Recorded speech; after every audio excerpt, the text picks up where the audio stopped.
Welcome to phase 2 of the training.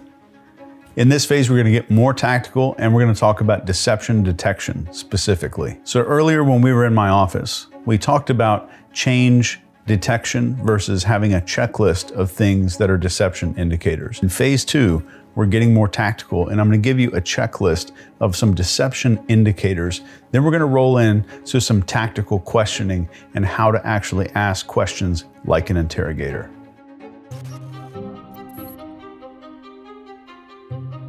So first, I'm going to give you a few deception indicators that you're going to need to look for in the field as an operative. The first deception indicator is called chronology. When you ask somebody what happened or you ask somebody about an event, typically the emotional aspect of the event, the peak experience of that event will come first.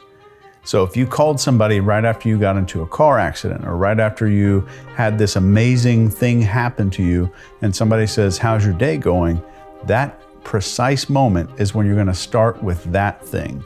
So if you just had something happen to you and somebody calls you and says, "How's your day going?" you're not going to start by saying, "Well, I woke up at 6:15 a.m., I went down and I had breakfast," and then finally walk your way in to the peak experience. When we ask people questions, especially direct questions about peak experiences, those should take the lead. So if you see somebody directly go into this chronological explanation of a story, that should set off an alarm in your head. So let me give you an example of this. If you've ever made up a story, maybe you stayed out late, or maybe you did something you weren't supposed to and you made up a story for your parents, let's say. That story had all the details in it if you elaborately built this story out and you had everything laid out perfectly. You've rehearsed the story, you've got every detail put in, you know exactly chronologically how that story is supposed to play out when somebody's going to ask you about it later on. But now, I just want you to envision that I'm your parent for just a moment. You've got that story perfectly rehearsed from front to back and everything is in perfect place. And you say the story to me, and then I ask you one thing that's going to determine whether or not that is potentially deceptive. So the chronology set off a red flag in my head, and I make the determination now to ask you this one question. Well, that sounds great. Why don't you walk me from the end, step by step, back to the beginning? Just think really quick. How many times have you said the alphabet in your life? Thousands, maybe 10,000 times you've probably said this, but you've always rehearsed it in order. When we tend to rehearse things in order, no matter how many times we do it, it doesn't make it easy for us to recall in reverse. That's why people have a tough time, unless they've rehearsed it backwards, saying the alphabet backwards. So truthful events we can recall from end to beginning. But if we're rehearsing something chronologically, a false story, for example, and you ask somebody, well, from the end, what happened before that? And what happened before that? And you ask these questions to push them into a place of having to tell the story backwards, you can instantly determine whether or not someone's rehearsed or fabricated a story. The next technique I'm going to teach you right now is called repetition. So if you hear someone directly repeat a question that you've asked them, that's a huge red flag for potential deception while you're out in the field. Here's an example of this. You ask somebody, "What did you do Wednesday night?"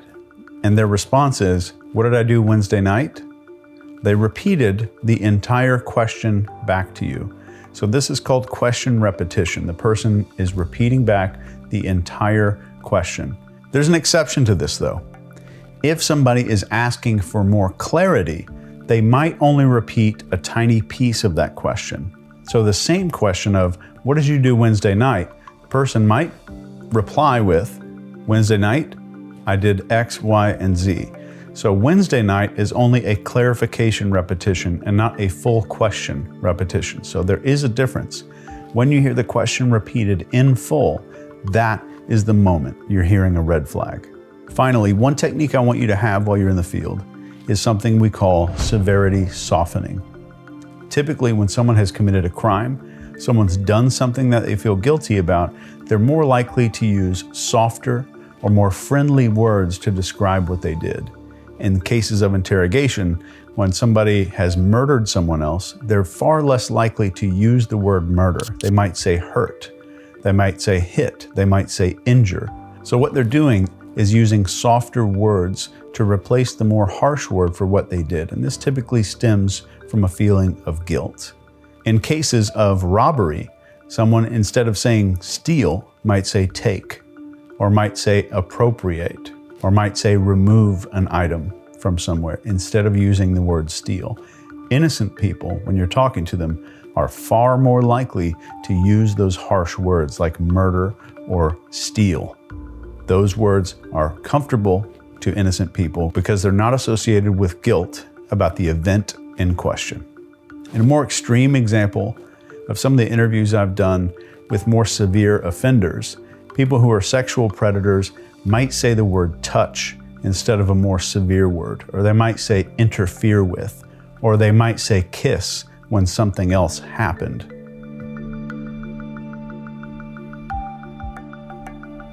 With those 3 tools in your arsenal, you're ready to go out and spot the critical elements of potential deception. And those are the big 3 red flags I want you to be looking for when you're out in the field. Now, I'm going to teach you how to ask questions like a CIA interrogator. One of the main goals of asking questions in interrogations is to increase the anxiety that's associated with deception. So now I'm going to give you 2 very specific ways to ask questions differently and ask questions like a CIA interrogator. The first questioning technique I'm going to teach you is called bait questions. They're not leading questions, but they're extremely powerful to place a person at the crime scene or to start getting them to admit information early on in the conversation. As an example of this, if I'm doing a murder investigation, for example, and I'm in a murder interrogation, this person comes down to the station, I need to place them at the crime scene. I need to make sure I can get them to at least admit they were there. I might ask a question like, is there any reason that one of the neighbors would have said that they saw your car parked on the street? Maybe you were just driving by, or maybe you were just passing through the neighborhood. So notice it's not a leading question, because I'm not saying that a neighbor said this. All I'm asking is there a reason that someone would have told us this information?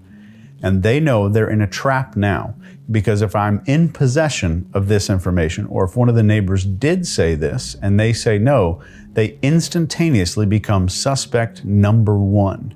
And if they say yes, I'm giving them an opportunity to just say yes and say, maybe my car was just parked there, or maybe I was just walking by. But my number 1 goal is to put them in that crime scene. This questioning technique is called the punishment question. And the punishment question is a way to ask a question to a person that asks them to determine what might happen to a person who did the thing that they might be feeling guilty about. Here's how the punishment question works. You're essentially going to ask the question, what should happen to the person that did this? To give you an example of how this might sound in an interrogation, somebody comes into the interrogation room and I'm talking to them about doing something. Maybe let's call it a sexual predator. And I'm asking them, they're denying the crime, and I say, John, what do you think should happen to a person who does something like this? And you'd be shocked how reliable this is in the interrogation room.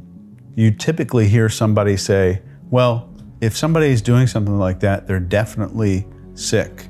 They definitely have some kind of mental problem. Definitely not jail time or anything like that. They should definitely issue an apology to the family, but they should need some kind of counseling, some kind of help. A person like this might be sick and just need some help. But yeah, definitely not jail time. So if you were talking to an innocent person the answer you'd get from an innocent person would be they need to go to jail, they need to spend the rest of their life in jail, and you'll hear a far less severe response from people who are feeling any degree of guilt. To give you a little more lighthearted example of this, when I was serving in the military, I came home from work one day in my camouflage uniform. My kids are about 5 and 7 years old, give or take. And I walk into the living room, they're playing on the Xbox, and there's a little carton of chocolate milk kind of turned sideways on the carpet. And I walk into the living room, the kids are there, it's like they didn't care about the milk. And I said, you know, who spilled the milk? And they both denied it. And I separated them, and I said, you go over here, and you go over here. I talked to my daughter first, and I said, what do you think should happen to the person that spilled that chocolate milk? And she said, grounded, spankings, no more Xbox, have to stay in my room, have to clean it up. And I said, okay. And I went to my son and I said, what do you think should happen to the person that spilled that chocolate milk? And he said, no more chocolate milk in the living room.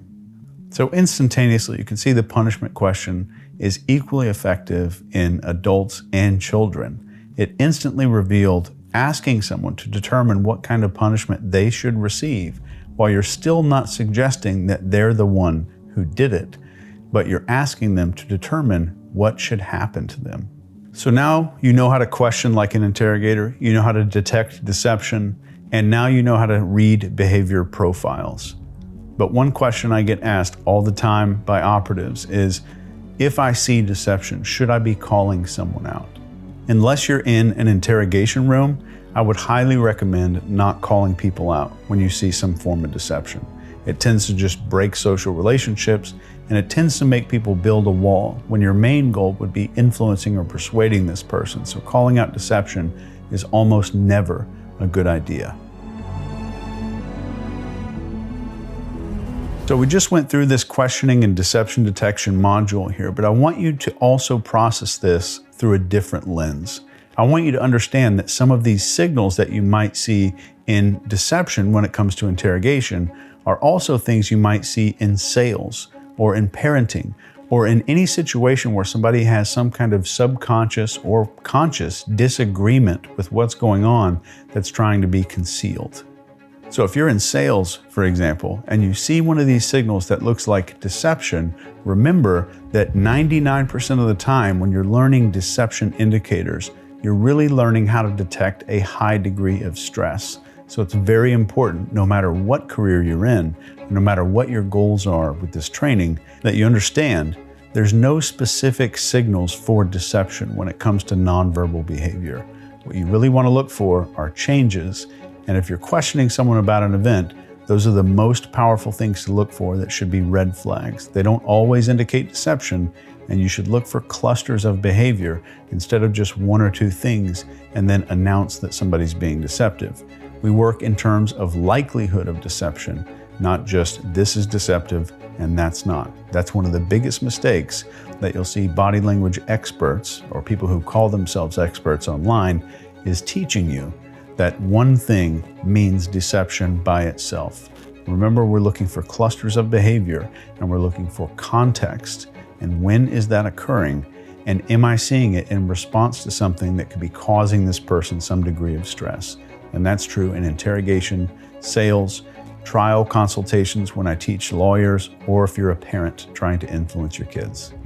Deception detection is all about trying to get someone to reveal something sensitive, something that's concealed, or something that they don't want to share. Or they think that sharing that information is not in their best interest. In the next module, we're going to go back to my office, and I'm going to teach you a CIA level technique called elicitation. And just using statements instead of questions, you're going to be able to get information, and I mean sensitive information, out of anyone that you meet. You can join me in that module next.